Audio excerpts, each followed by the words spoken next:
പരിശുദ്ധാത്മാവ് പറയുകയാണ്, സഹോദരന്മാരെ, നിങ്ങൾ വിവിധ പരീക്ഷകളിൽ അകപ്പെടുമ്പോൾ സന്തോഷിച്ചുകൊള്ളുവീൻ. കാരണം നിങ്ങളുടെ വിശ്വാസത്തിൻ്റെ പരിശോധനയിലൂടെയാണ് നിങ്ങൾക്ക് ആത്മീയ ഭൗതിക പ്രമോഷൻ കിട്ടുന്നത്.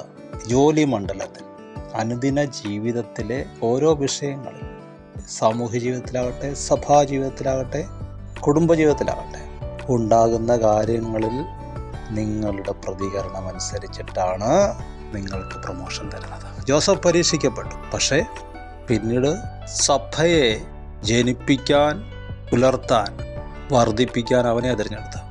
മോശ പരീക്ഷിക്കപ്പെട്ടു, പക്ഷേ ആ മോശയാണ് ദൈവം മരുഭൂമിയിലെ സഭയ്ക്ക് പാസ്റ്ററാക്കിയത്.